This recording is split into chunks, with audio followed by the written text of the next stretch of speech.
नमस्कार दोस्तों, आज मैं आपके लिए लेकर आया हूँ बाल विकास के टॉप 30 क्वेश्चंस जो परीक्षाओं में पूछे जाते हैं। अगर आपने 30 में से 30 क्वेश्चन लगा लिए तो 4 से 5 नंबर आपके पक्के हो जाएंगे। चलिए आइए देखते हैं पहला क्वेश्चन। प्राथमिक विद्यालय में बालकों के लिए निम्न में से किसे बेहतर मानते हैं? स्वयं के द्वारा किया गया अनुभव, वीडियो अनुरूपण, प्रदर्शन, ये सभी। प्राथमिक विद्यालय में बालकों के लिए बेहतर मानते हैं स्वयं के द्वारा किया गया अनुभव, क्योंकि बच्चे स्वयं के द्वारा बहुत कुछ सीखते हैं तथा वह छोटा वैज्ञानिक भी माना जाता है। इसका उत्तर पहला सही होगा। चलिए आइए देखते हैं नेक्स्ट क्वेश्चन। जिस प्रक्रिया में व्यक्ति दूसरों के व्यवहार को देखकर सीखता है, ना कि प्रत्यक्ष अनुभव से, को कहा जाता है? अनुबंधन, सामाजिक अधिगम, प्रायोगिक अधिगम, आकस्मिक अधिगम। अगर आपको किसी क्वेश्चन का आंसर आता है तो वीडियो को पॉज करके रोक कर लगा सकते हैं। चलिए आइए इसका उत्तर देखते हैं। सामाजिक अधिगम इसका उत्तर होगा दूसरा। नेक्स्ट क्वेश्चन देखते हैं। चलिए, बच्चे दुनिया के बारे में अपनी समझ का सृजन करते हैं, इसका श्रेय को जाता है? पावलोव को, कॉल्बर को, पियाजे को, स्किनर को। पावलोव ने अनुकूलित अनुक्रिया का सिद्धांत दिया है, कॉल्बर ने नैतिक विकास का सिद्धांत दिया है, स्किनर ने क्रिया प्रसूत का सिद्धांत दिया है, इसलिए पियाजे ने समझ के सृजन का सिद्धांत दिया है, इसलिए इसका उत्तर तीसरा होगा, पियाजे। Right answer पियाजे। चलिए आइए नेक्स्ट क्वेश्चन देखते हैं। परिवार एक साधन है औपचारिक शिक्षा का, दूरस्थ शिक्षा का, गैर औपचारिक शिक्षा का, अनौपचारिक शिक्षा का। औपचारिक शिक्षा एक वह शिक्षा होती है जिसमें बच्चों को निश्चित समय, निश्चित अवधि और निश्चित स्थान पर दी जाने वाली शिक्षा को औपचारिक शिक्षा कहते हैं। अनौपचारिक शिक्षा में कोई पाबंदी नहीं होती है, चाहे कहीं भी दी जा सकती है और किसी भी स्थान पर। चलिए इसका आंसर देखते हैं, चौथा सही है इसका।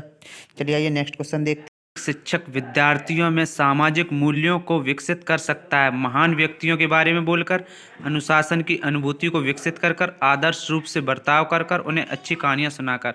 एक शिक्षक विद्यार्थियों में सामाजिक मूल्यों को विकसित कर सकता है आदर्श रूप से बर्ताव कर कर। चलिए आइए नेक्स्ट क्वेश्चन देखते हैं। कौन सा सिद्धांत व्यक्त करता है कि मानव मस्तिष्क एक बर्फ की बड़ी चट्टान के समान है जो कि अधिकांशतः छिपी रहती है एवं उसके चेतन के 3 स्तर हैं? गुण सिद्धांत, मनोविश्लेषणात्मक सिद्धांत, व्यवहारवाद सिद्धांत, प्रकार सिद्धांत। इसका आंसर होगा दूसरा, मनोविश्लेषणात्मक सिद्धांत। चलिए आइए नेक्स्ट क्वेश्चन देखते हैं। मन का मानचित्र संबंधित है बोझ समझ बढ़ाने की तकनीक से, साहसिक कार्यों की क्रिया योजना से, मन की क्रियाशीलता पर अनुसंधान से, मन का चित्र बनाने से। मन का मानचित्र संबंधित है मन की क्रियाशीलता पर अनुसंधान से। चलिए आइए नेक्स्ट क्वेश्चन देखते हैं। खाली स्थान को एक अभिप्रेरित शिक्षण का सांकेतिक माना जाता है? विद्यार्थियों द्वारा प्रश्न पूछना, कक्षा में अधिकतम उपस्थिति, शिक्षक द्वारा किया गया उपचारात्मक कार्य, कक्षा में एकदम खामोशी। अभिप्रेरित शिक्षण का सांकेतिक माना जाता है विद्यार्थियों द्वारा प्रश्न पूछना। उत्तर नंबर पहला इसका उत्तर होगा। चलिए आइए नेक्स्ट क्वेश्चन देखते हैं। अवधारणाओं का विकास मुख्य रूप से डैश का हिस्सा है? शारीरिक विकास, सामाजिक विकास, बौद्धिक विकास, संवेगात्मक विकास। अवधारणाओं का विकास मुख्य रूप से बौद्धिक विकास का हिस्सा है, इसका उत्तर तीसरा होगा। चलिए आइए नेक्स्ट क्वेश्चन देखते हैं। पुरुष स्त्रियों की अपेक्षा ज़्यादा बुद्धिमान होते हैं, यह कथन है, सही हो सकता है? बुद्धि के विभिन्न पक्षों के लिए सही है, बिल्कुल सही है, लैंगिक पूर्वाग्रह को प्रदर्शित करता है। जब कभी प्रश्नों में पुरुष स्त्री की तुलना की जाए तो हमेशा लैंगिक पूर्वाग्रह का प्रदर्शित करता है, इसका उत्तर भी चौथा होगा, लैंगिक पूर्वाग्रह को प्रदर्शित करता है। चलिए आइए नेक्स्ट क्वेश्चन देखते हैं। बच्चों का मूल्यांकन होना चाहिए सतत एवं व्यापक मूल्यांकन द्वारा, बोर्ड परीक्षा द्वारा, गृह परीक्षा द्वारा, लिखित एवं मौखिक परीक्षा द्वारा। बच्चों का मूल्यांकन हमेशा सतत एवं व्यापक मूल्यांकन द्वारा होना चाहिए, इसका उत्तर पहला सही है, क्योंकि सतत लगातार और व्यापक थोड़े थोड़े अंतराल पर। इसका उत्तर पहला सही है। चलिए आइए नेक्स्ट क्वेश्चन देखते हैं। सतत एवं व्यापक मूल्यांकन में व्यापक मूल्यांकन शब्दावली का तात्पर्य है सभी विषयों का मूल्यांकन, शैक्षिक एवं शैक्षिक क्षेत्र का मूल्यांकन, शैक्षिक क्षेत्र का मूल्यांकन, शैक्षिक क्षेत्र का मूल्यांकन। इसका सतत एवं व्यापक मूल्यांकन का मूल्यांकन शब्दावली है शैक्षिक एवं शैक्षिक क्षेत्र का मूल्यांकन। दूसरा ऑप्शन इसका सही है। चलिए आइए नेक्स्ट क्वेश्चन देखते हैं।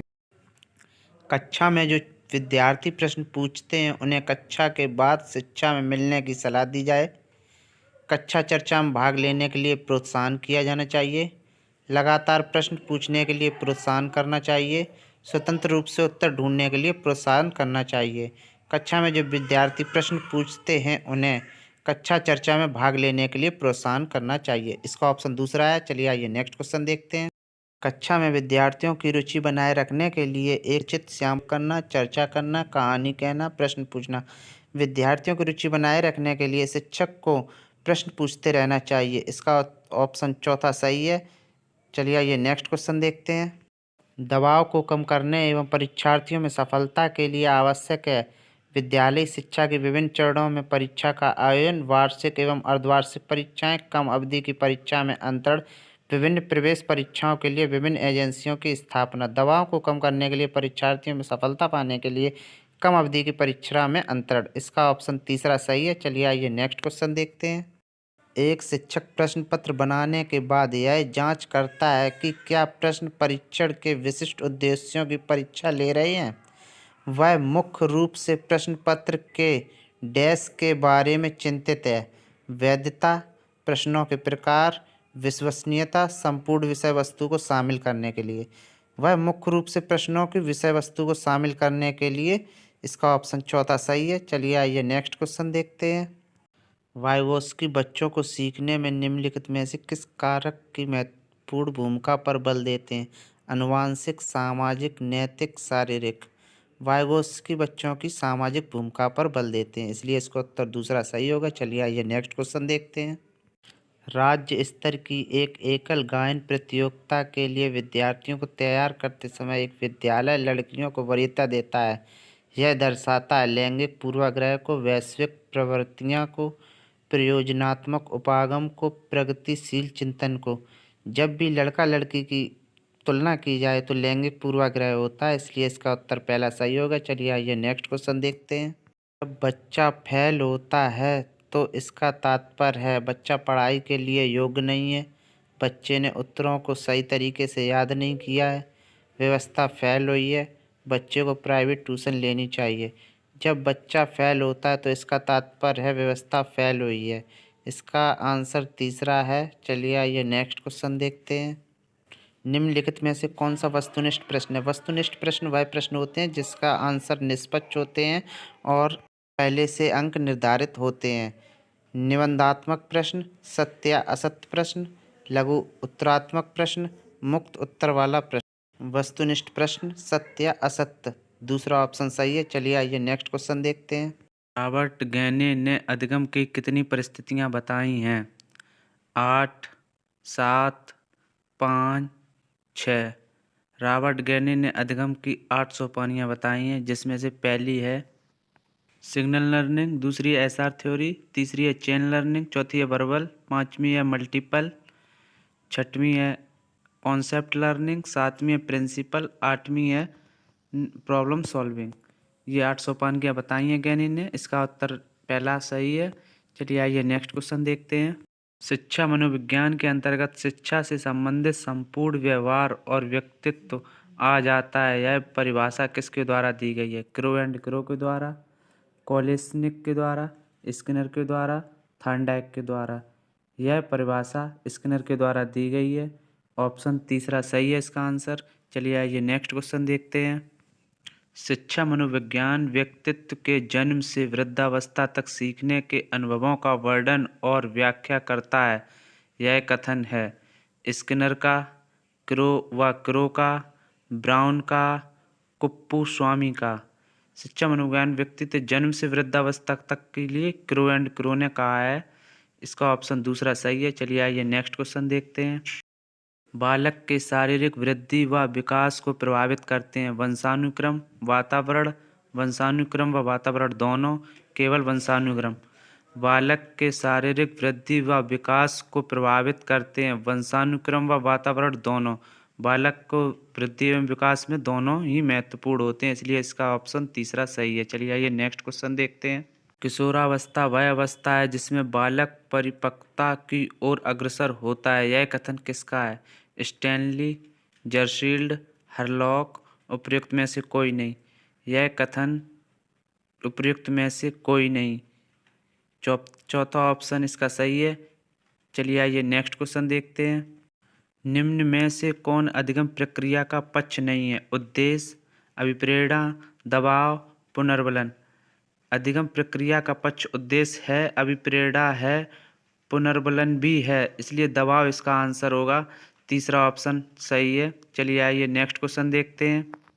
आत्मसम्मान की भावना का लक्षण प्रकट करती है। बाल्यावस्था, किशोरावस्था, शैशवावस्था, प्रौढ़ावस्था। आत्मसम्मान की भावना प्रकट किशोरावस्था की अवस्था में होती है, इसलिए इसका दूसरा ऑप्शन सही है। चलिए आइए नेक्स्ट क्वेश्चन की ओर चलते हैं। किशोरावस्था की विशेषताओं को सर्वोत्तम रूप से व्यक्त करने वाला एक शब्द है। परिवर्तन, विकास, समायोजन, अस्थिरता। किशोरावस्था की विशेषताओं को सर्वोत्तम रूप से व्यक्त करना एक परिवर्तन कहलाता है, इसलिए इसका ऑप्शन पहला सही है। चलिए आइए नेक्स्ट क्वेश्चन देखते हैं। मानसिक स्वास्थ्य का लक्षण नहीं है। सहनशीलता, अपरिपक्वता, सामंजस्य की योग्यता, आत्मविश्वास। मानसिक स्वास्थ्य का लक्षण नहीं है। सहनशीलता लक्षण है, सामंजस्य की योग्यता भी है, आत्मविश्वास भी है, लेकिन अपरिपक्वता इसका उत्तर नहीं है, इसलिए इसका ऑप्शन बी आंसर सही है। चलिए आइए नेक्स्ट क्वेश्चन देखते हैं। विद्यालय से पलायन करने वाले बालक के अध्ययन की सबसे उपयुक्त विधि है।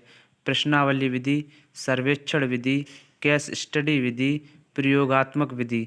विद्यालय से पलायन करने वाले बालकों के अध्ययन की सबसे उपयुक्त विधि केस स्टडी विधि है, जिसमें बच्चों को भली भांति जानना और उनके बारे में पड़ताल करना, इसलिए इसका उत्तर तीसरा सही है। अगर आपको ये क्वेश्चन अच्छे लगे हों तो वीडियो को सब्सक्राइब एवं शेयर जरूर कर दें। थैंक यू, धन्यवाद। जय हिंद, वंदे मातरम।